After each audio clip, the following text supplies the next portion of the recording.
eh, ini lagi berdiferensiasi lagi menjadi dia osteoklas begitu ya. Cirinya itu adalah selnya besar begitu dengan tonjolan-tonjolan gitu ya yang disebut sebagai rapet raplet border begitu ya. Dengan multinukleus ya 1, 2, 3, 4, 5 ya. Jadi osteoklas ya. Nanti kalian banyak temukan itu pada sumsum tulang begitu ya. Jadi osteoblast adalah sel yang bertanggung jawab dalam pembentukan tulang atau bone formation begitu ya pada hewan tentunya ya. Perannya sangat penting dalam pertumbuhan, perbaikan dan pemeliharaan jaringan tulang gitu ya.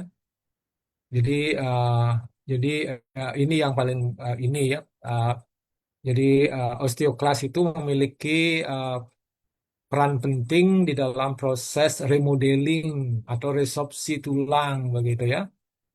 Jadi selain itu dia juga mampu mengatur kandungan fosfat dan kalsium di dalam darah begitu ya. Kalau memang kadar kalsium darah itu kurang, tentu dia akan mengambilnya dari tulang begitu ya, akan mengambil dari tulang.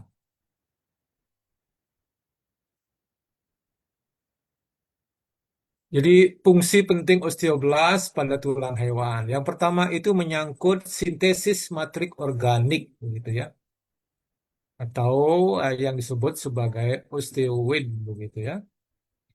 Jadi eh, di dalamnya itu ada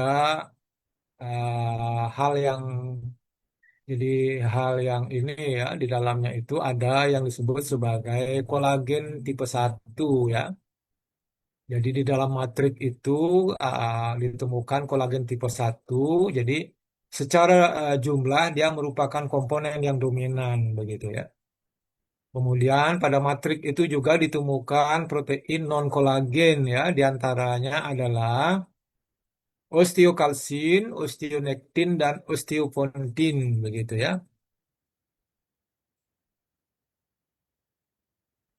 Jadi fungsi yang kedua menginisiasi mineralisasi tulang begitu ya. Jadi osteoblast itu menghasilkan enzim penting ya yang disebut sebagai alkalin fosfatase ya ini dia ya alkalin fosfatase. Kemudian juga ditemukan adanya matrik-matrik fisikal ya matrik-matrik fisikal yang mengandung kalsium dan fosfat gitu ya. Jadi berfungsi meningkatkan deposisi mineral ya. Jadi matrik-matrik fisikal ini mengandung kalsium dan fosfat yang berfungsi meningkatkan deposisi mineral. Jadi kalau dia sudah ada endapan kalsium dan fosfat itu, begitu ya, kondisi itu dikenal sebagai atau istilahnya disebut sebagai hidroksi apatit, gitu ya, sehingga tulang menjadi keras, begitu ya, hidroksi apatit, begitu. Karena pada proses pembuatan istopat ya, istopat dari tulang itu ada proses yang disebut sebagai dekalsifikasi begitu ya. Sebelum dia diproses di dalam tisu prosesor, tulang itu harus di ini mengalami tindakan dekalsifikasi ya dengan cairan khusus sehingga ini pecah dia gitu ya. Jadi unsur-unsur kalsium dan fosfatnya itu eh, tidak mengendap lagi sehingga tulang itu menjadi lunak begitu ya karena proses hidroksi apatitnya itu di, dihambat begitu ya dihambat. Kalau memang dia tulangnya itu sudah lembut maka dapat dijadikan sebagai atau dapat diwarnai dengan hematoksilin eusin sehingga dapat dilihat di bawah mikroskop ya. Karena ini dia, jadi dengan cairan dekalsifikasi itu ya, jadi keadaan hidroksi apatitnya ini menjadi terganggu. Gitu. Jadi yang fungsi yang ketiga itu mengatur aktivitas osteoklas ya. Osteoklas mengatur aktivitas osteoklas ya. Jadi osteoblas tidak hanya membentuk tulang, tetapi juga mengontrol resorpsi dengan menghasilkan gitu ya, receptor activation of NF kappa beta legan gitu ya, atau yang disingkat sebagai RANKL ya, mengaktifkan osteoklas dan osteoprotegerin ya, osteoprotegerin atau yang disebut sebagai OPG ya. Jadi dia menghambat kerja osteoklas begitu ya.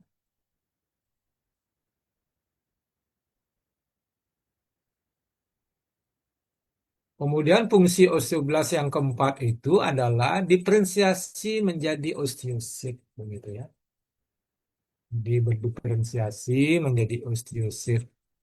Sebagian osteoblas akan terperangkap dalam matrik tulang berubah menjadi osteosit gitu ya. Osteosit kemudian berfungsi sebagai sensor mekanik. Nah, ini yang kalian harus pahami dengan baik begitu ya. Jadi setelah dia berdiferensiasi menjadi osteosit, kemudian dia memiliki fungsi tambahan sebagai gitu ya, sensor mekanik. Jadi dapat merasakan adanya perubahan mekanis gitu ya. Jadi di antara sel-sel tulang tadi ya, mulai dari osteoblas, osteosit dan osteoklas begitu, yang tidak berasal dari sumsum tulang itu hanya osteosit ya. Kenapa osteosit tidak termasuk ini ya, tidak berasal dari sumsum tulang? Karena memang dia berasal dari proses uh, diferensiasi osteoblas begitu ya. Nah ini ya, ini ya, ini ya. Jadi sel yang tertanam di dalam lakuna ini, begitu ya, sel yang tertanam di dalam lakuna ini disebut sebagai osteosit, begitu ya. Jadi kalau sel yang kalian temukan pada osteum gitu ya, ini adalah osteoblas ya. Ini sumsum tulang ya, ini sumsum tulang. Ya.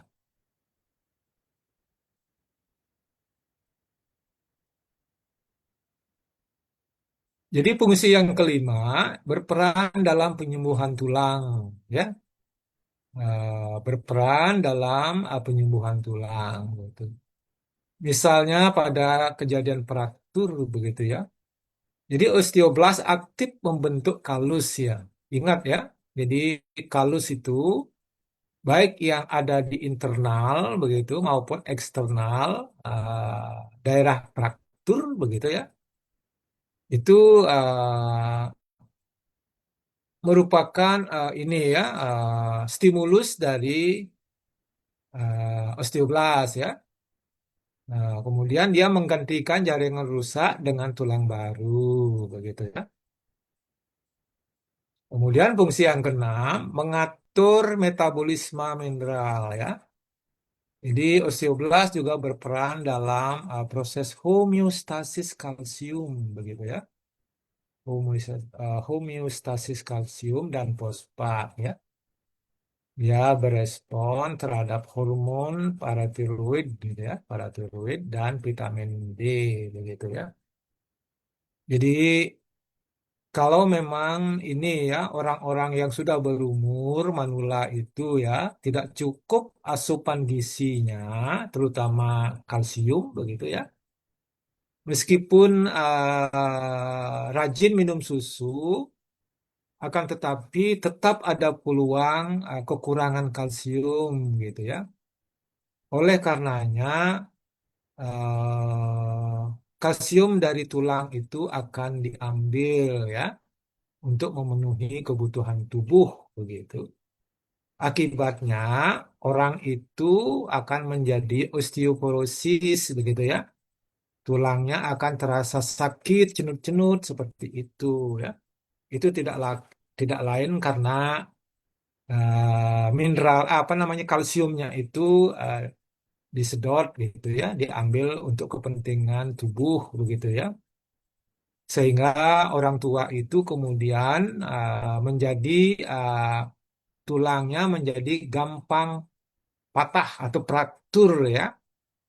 Kondisi itu disebut sebagai fraktur patologik seperti itu ya. Kita bahas sedikit tentang paratiroid hormon ya, paratiroid hormon. Jadi paratiroid hormon atau PTH memiliki peranan yang sangat penting dalam menjaga keseimbangan metabolisme tulang, terutama terkait kadar kalsium dan fosfat dalam tubuh, begitu ya. Jadi yang pertama itu meningkatkan kadar kalsium darah, gitu ya.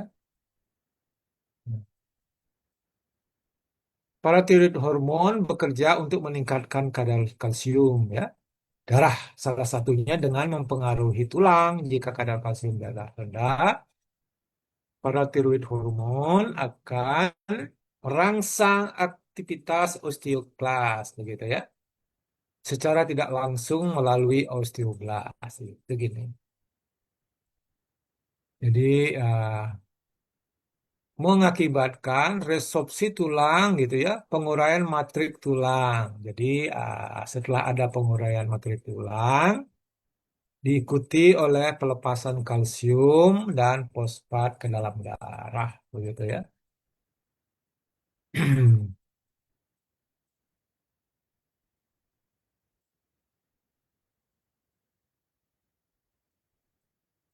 Jadi fungsi paratiroid hormon yang kedua itu regulasi aktivitas sel tulang, ya,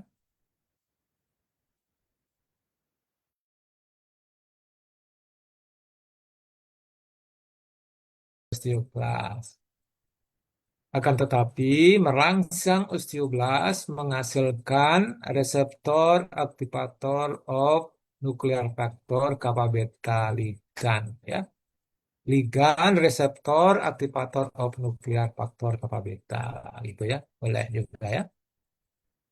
Kemudian RANKL kemudian mengaktifasi osteoklas untuk meningkatkan resorpsi tulang. Ya.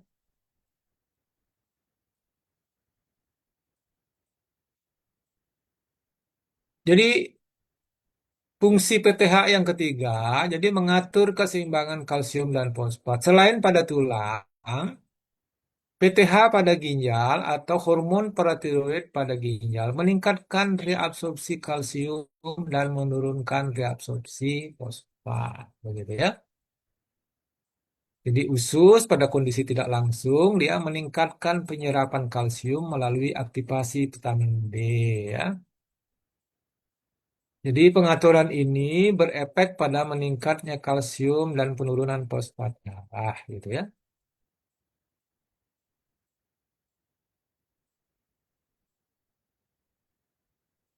Jadi peran yang keempat itu berbeda tergantung durasi paparan ya. Paparan kronis misalnya pada hormon paratiroid tinggi, dominan resorpsi tulang dapat menyebabkan kerapuhan tulang gitu ya. Ini yang berbahaya ya. Jadi paparan kronis artinya jika manula itu uh, defisiensi kalsiumnya berkepanjangan ini jadi ya, ya ini dia kronis ya istilahnya. Kemudian pada paparan intermiten rendah atau terkontrol merangsang osteoblas atau efek anabolik untuk membentuk tulang, gitu ya. Jadi jangan sampai ini ya defisiensi kalsium berkepanjangan ini yang terjadi ya kerapuhan tulang.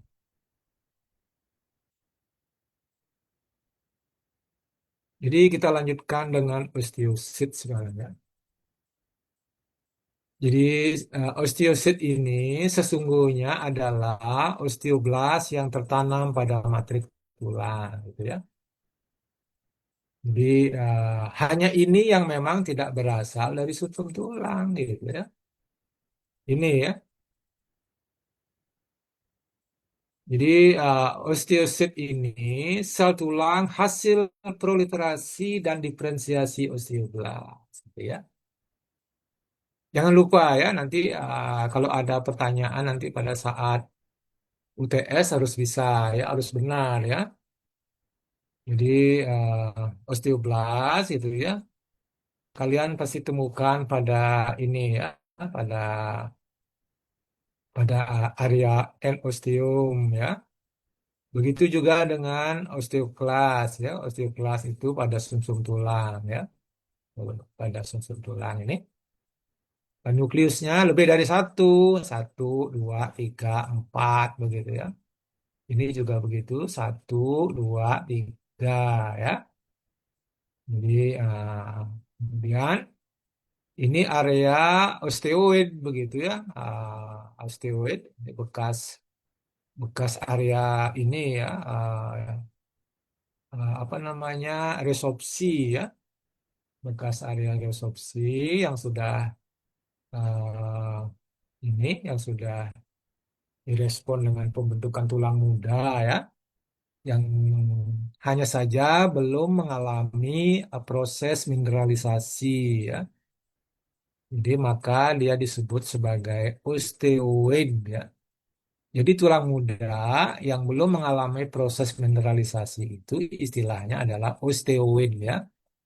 Nah, kemudian pada matrik tulang itu ditemukan adanya osteosit begitu ya. Ini ya. Jadi osteosit itu tertanam pada lakuna ya.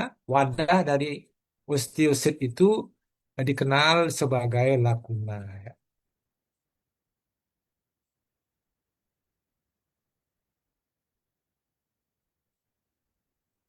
Jadi peran penting osteosit pada matrik tulang. Osteosit dalam matrik tulang berperan sebagai sensor mekanik ya. Ingat itu gini.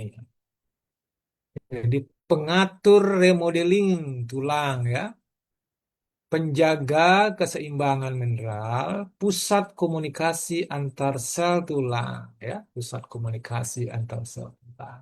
Jadi jadi dia mampu berkomunikasi antara sel satu dengan sel yang lain ya. Nah, ini ya. Jadi juluran-juluran filamen-filamen ini sebagai pusat komunikasi antar sel osteosit begitu ya. Jadi sel itu juga sesungguhnya dapat berkomunikasi dengan sel yang lain di sebelahnya, di atasnya, ataupun di bawahnya. Nah, ya. Jadi kalau manusia berkomunikasi itu menggunakan HP gitu ya. Kalau sel osteosit ini dengan filamen-filamen halus mikroskopik begitu ya. Jadi osteosit dalam matrik tulang berperan sebagai sensor mekanik ya, sensor mekanik. Jadi sentuhan halus begitu ya, sentuhan halus atau kasar begitu ya, eh, dapat dikenal gitu ya, dapat diketahui. Jadi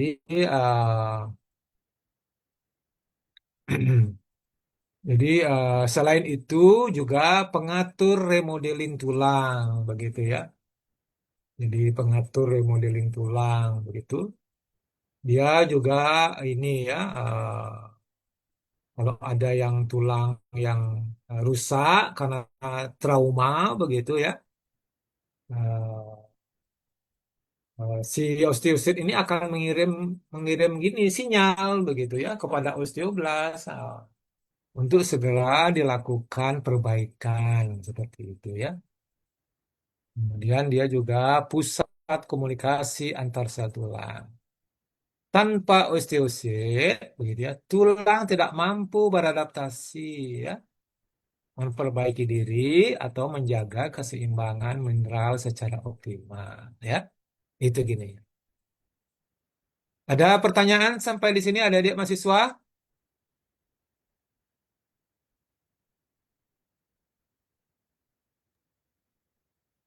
Mungkin sejauh ini belum ada. Baik ya. Oke, lanjutkan. Jadi osteoklas ya, osteoklas. Osteoklas jadi merupakan sel besar dengan banyak inti ya. Ini selnya ya. Ini besar dia.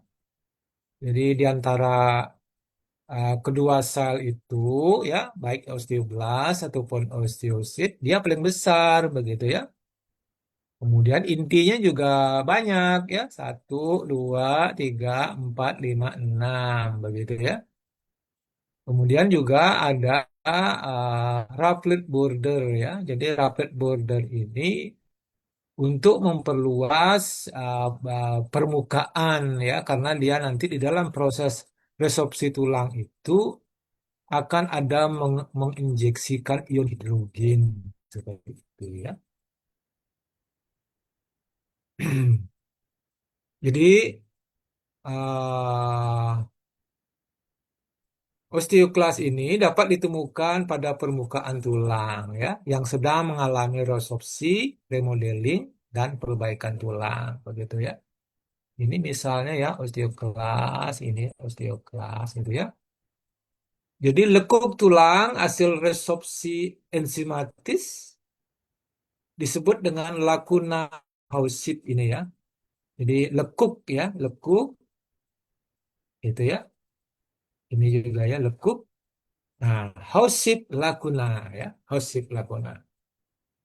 Jadi ini gambar mikroskopik ya saudara-saudara. Jadi mohon harus imajinasinya dikembangkan begitu ya.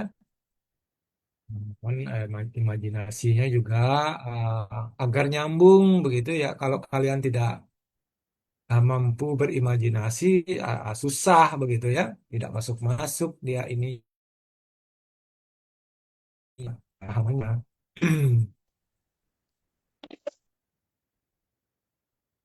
Jadi resorpsi tulang adalah proses penghancuran matrik tulang oleh osteoklas ya. Jadi merupakan bagian awal dari siklus remodeling dalam basic multicellular unit namanya ya. Basic multicellular unit atau BMU. Jadi resorpsi tulang jadi merupakan proses terkoordinasi ya yang melibatkan interaksi sel tulang, terutama osteoklas, dan osteosit gitu ya. Ingat ya, jadi ada interaksi ya. Jadi peran pada saat resorpsi itu melibatkan ketiga sel tulang ini ya, mulai dari osteoklas, dan osteosit. Prosesnya biasanya diawali oleh adanya sinyal hormonal ya. Jadi inisiasinya itu dipengaruhi oleh hormon paratiroid begitu ya. Jadi proses resorpsi itu diinisiasi oleh hormon paratiroid. Ketika kadar kalsium darah menurun, ya. Jadi paratiroid itu ya merangsang osteoblas untuk meningkatkan ekspresi rangkel ya dan menurunkan produksi osteoprotigerin begitu ya. Jadi sehingga memungkinkan diferensiasi dan aktivasi osteoklas dari prekursor mononuklea. Ya. Prekursor ya, mononuklea.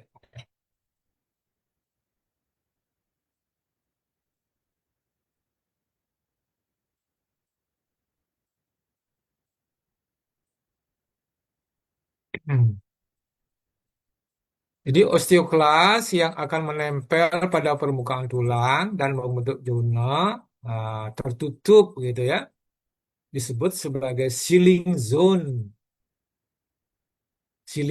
di mana mereka mensekresikan ion hidrogen ya melalui pompa proton untuk menciptakan lingkungan asam ya. Kemudian kalau sudah asam sekali suasana pada area sealing zona itu, zona tertutup itu, kemudian terjadi proses melarutkan mineral ya. Jadi melarutkan mineral hidroksiapatit begitu ya. Kalau mineral hidroksiapatit ini larut ya, larut maka tulang itu kemudian menjadi sangat lembut dia ya, tidak lagi keras seperti awalnya gitu ya. Jadi selain itu, osteoklas juga melepaskan enzim proteolitik seperti katepsin K yang mendegradasi matriks organik terutama kolagen tipe 1. Ya. Karena itu yang merupakan unsur dominannya ya. Itu yang jadi unsur dominannya pada matriks tulang, ya, kolagen tipe 1. Ya.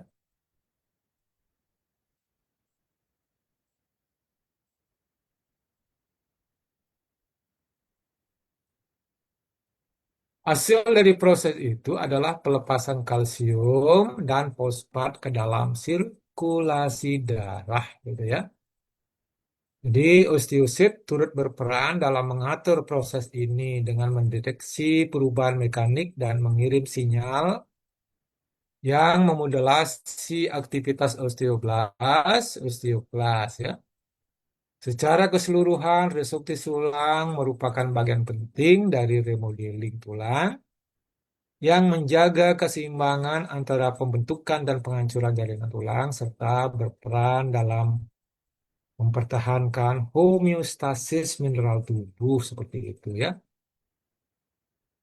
Jadi bagaimana eh, resorpsi osteoklas itu eh, terjadi ya. Yang pertama itu diawali oleh adanya adesi pada permukaan tulang ya.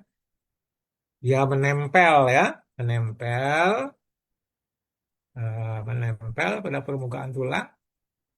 Jadi osteoklas menempel pada reseptor integrin ya. Jadi tidak artinya meskipun dia ini ya memiliki kemampuan adesi, akan tetapi tidak begitu saja bisa terjadi ya. Dia harus ada ininya lokasi-lokasi khusus yang penuh dengan reseptor integrin alfa V beta 3 ini ya. Kemudian setelah dia menempel dengan kuat begitu, baru kemudian terbentuk sealing zona ya, sealing zona ini ya. Ini ya itu yang disebut sebagai sealing zona ya, sealing zona. Setelah dia memastikan dirinya dapat lengket dengan kuat begitu ya, kemudian dia membentuk rappel border ya, rappel border ini ya rappel border ini penjuluran-juluran halus ini disebut sebagai rappel border. Jadi membran osteoklas berlipat-lipat itu yang disebut sebagai rappel border. Tujuannya itu adalah memperluas permukaan sekresi enzim dan ion, begitu ya. Jadi ada di sini disuntikkan itu ya. Jadi apa namanya enzim ya, ion. eh, Kemudian ada juga katepsin K begitu ya, katepsin K ya. Jadi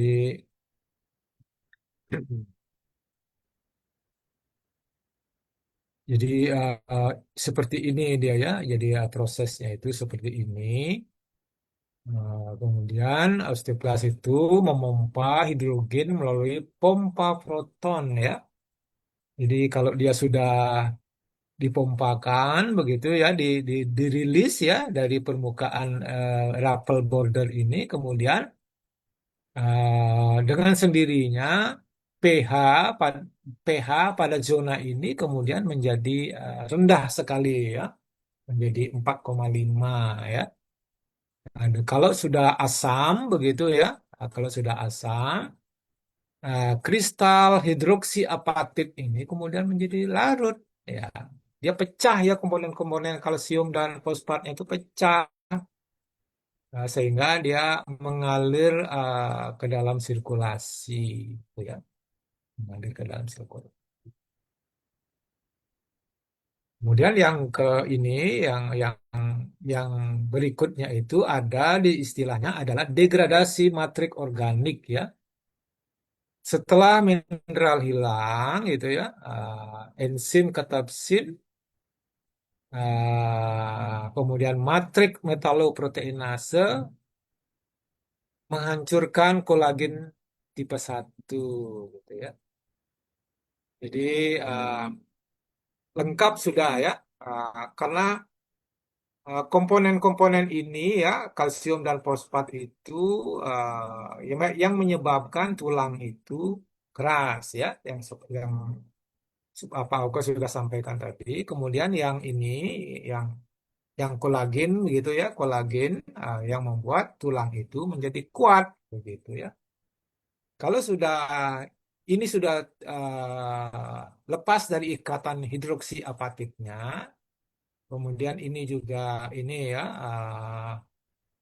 hancur oleh kerja enzim katepsin dan matrik metaloproteinase. uh, Tulang itu kemudian menjadi sangat lemah, sangat lembut begitu ya, sehingga dapat diproses begitu ya, proses untuk dijadikan preparat untuk dapat dijadikan preparat histopatologi ya. Kemudian diwarnai dengan hematoksilin eusin begitu ya. Nah, dengan demikian kita akan tahu begitu ya, apakah tulang itu mengalami kelainan degeneratif, mengalami kelainan radang, inflamasi, atau tulang itu eh, sedang mengalami tumor begitu ya, begitu gini. Sebab kalau kita tidak pahami proses ini resorpsinya dengan baik, jadi kita nggak bisa gitu ya, nggak bisa melihat peristiwa itu di bawah mikroskop begitu ya. Jadi eh, dengan selesainya proses itu, jadi yang tersisa itu adalah lekukan ya, lekukan bekas-bekas resorpsi itu, gitu ya. Jadi itu lekukan itu disebut sebagai Hosip Lacuna ya, Hosip Lacuna. Jadi Hosip Lacuna itu merupakan aktivitas dari osteoklas ya. Nah, itu yang poin itu yang kalian harus ingat lagi ya. Jadi Hosip Lacuna adalah tanda adanya aktivitas dari osteoklas.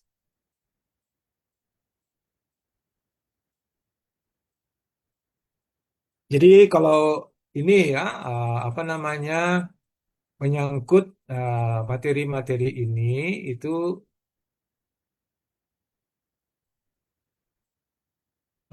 lagi sedikit saja ya.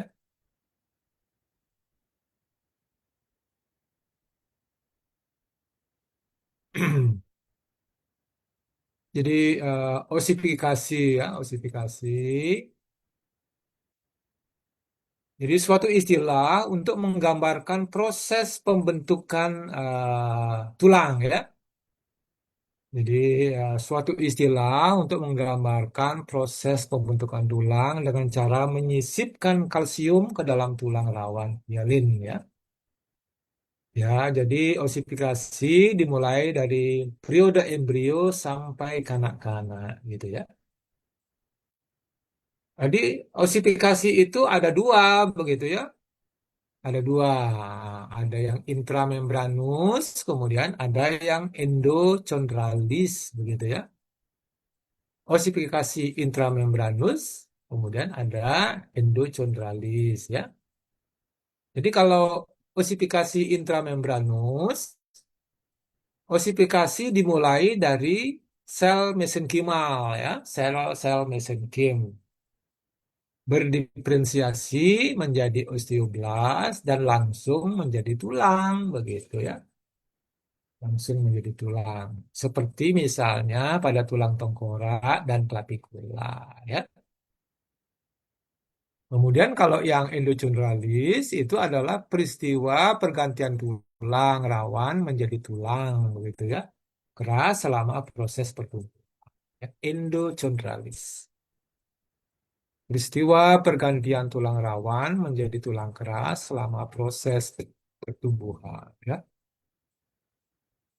Jadi beberapa tahapan osifikasi endochondrolis ya. Itu dimulai ya, osifikasi endochondrolis itu dimulai dari terbentuknya model ya, terbentuknya model tulang rawan ya. Nah, seperti ini dia terbentuknya model begitu ya. Kemudian melanjut dengan terbentuknya pusat osifikasi primer ya. Jadi pusat osifikasi primer ya. Nah, itu kemudian sedikit terbentuk tulang keras begitu ya atau periosteum begitu ya. Kalau di sini kan belum ya. Kalau pada model tulang rawan itu belum terbentuk pusat osifikasi primer atau belum terbentuk adanya periosteum begitu ya. Kemudian berikutnya dia bertambah begitu ya, bertambah besar begitu. eh, Menjadi uh, terbentuknya pusat osifikasi sekunder ya, pusat osifikasi sekunder. Tadi yang primer di tengah-tengah, kemudian yang sekunder itu di ujung-ujung begitu ya, lengkap dengan adanya pembuluh darah begitu ya, lengkap dengan adanya pembuluh darah. Kemudian ada juga ini ya, apa namanya? eh, Pusat osifikasi primer itu kemudian membesar ya, membentuk rongga sumsum tulang begitu ya. Nah, berikutnya eh, ini hampir sama ya, yang sekunder ini hampir sama, hanya saja dia ini ya, sumsum tulangnya itu bertambah besar gitu ya, bertambah besar, kemudian sudah mulai terbentuk spongibone ya, spongibone, tulang-tulang berongga ya, tulang-tulang berongga. Ya. Nah, setelah terbentuk spongibone, baru kemudian dia menjadi tulang padat ya, menjadi itu compact bone, di mana dicirikan oleh besarnya sumsum tulang ya, besarnya sumsum tulang. Kemudian antara uh, ini ya, pada pada ujung dari tulang itu sudah tertanam lempeng pertumbuhan ya, epiphyseal plate ya, epiphyseal plate gitu ya, lempeng pertumbuhan. Jadi ap- apakah sampai di sini ada pertanyaan?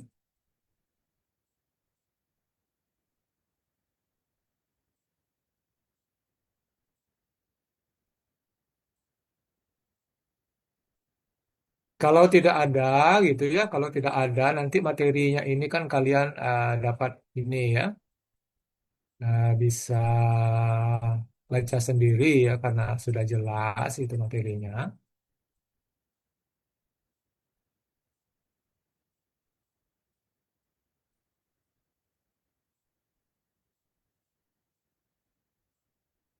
Baik ya saudara-saudara,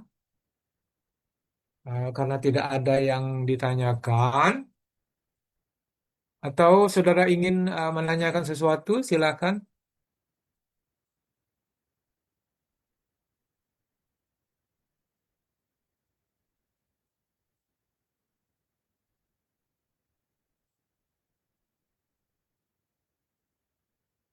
Baik ya, saudara-saudara. Karena tidak ada yang bertanya, kuliah pada sore hari ini mau ke selesaikan ya, mau ke akhiri. Selamat sore ya, saudara-saudara. Sampai jumpa 2 minggu lagi ya.